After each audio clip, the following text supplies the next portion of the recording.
Thank the gentleman. Gentlelady from Wisconsin, Ms. Moore, is recognized for 5 minutes. Thank you so much, Mr. Chairman and colleagues, and thank you, Mr. Assistant Deputy Secretary, for your patience here today. I had one compliment for the Republicans regarding their Tax Cut and Jobs Act, and it was that they imposed guilty to make sure that we were not contributing or leading a race to the bottom. I thought it was a very bold move on their part. I just want to many of our colleagues have already asked you today of why you didn't find guilty, or why the OECD didn't find guilty to be totally compliant with what is now the proposed GLOBE rule.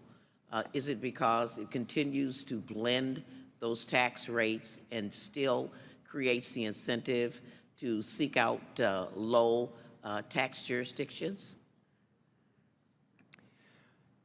Well, as I mentioned, I cannot speak precisely to the negotiations before my arrival. The October 2021 statement does suggest that the global blending of guilty was a significant consideration in that regard. I'm sorry, it was a consideration. It was, but I mean, my question to you was, okay, I'll just move on since you don't seem to know. Let me ask you it this way. Does guilty still provide the opportunity for the United States multinational enterprises to blend and still incentivizes them to place their profits in low tax jurisdictions? Yes, absolutely. So the race to the bottom is still on. Thank you. Yes. Mr. Schweikert, I want to ask you a series of questions about the JCT report with the wide $400 billion swing. And so many here just say we just should do nothing. And if we do nothing, there's no indication that the rest of the world is not going to adopt GLOBE. And that is when we would lose hundreds of billions of dollars by not participating. Is that right? Yes, in every scenario that the JCT analyzes, it's better for the U.S. to adopt Pillar 2. Okay, then they also talked about even if we comply, that there'd be a loss. But wouldn't that be, is the reason that you can't tease out these differentiations is because if you leave, your taxing authority in Ireland, or your product in Ireland versus France, which has a 25% corporate tax rate, versus Ireland, which has 12%, that matters with regard to how much profit you'll earn.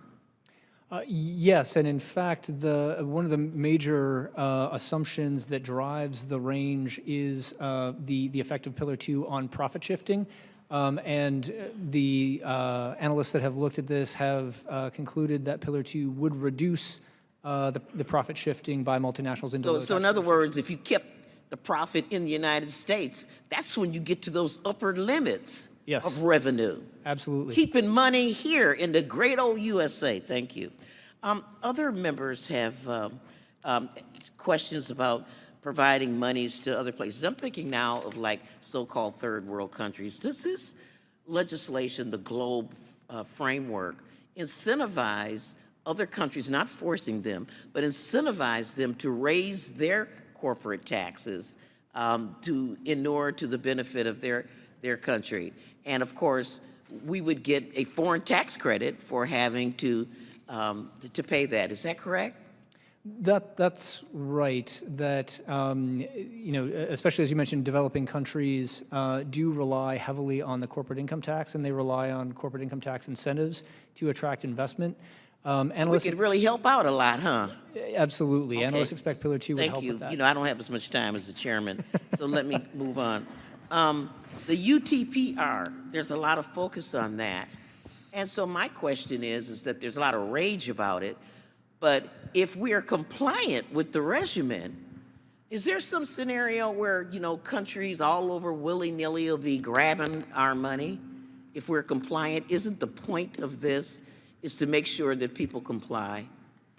Yes, if the U.S. companies are subject to a 15% minimum tax, in the U.S., they would not pay the So UTP. if I've got 2 children and I tell 2 sisters and I say, look, I'm going to give your allowance to your sister if she has to make up your bed every day, you make your bed up. And then the other sister just decries, oh, she's going to take my allowance away, take it away, take it away. If you just make your bed up, that wouldn't happen. Thank you, and I yield back.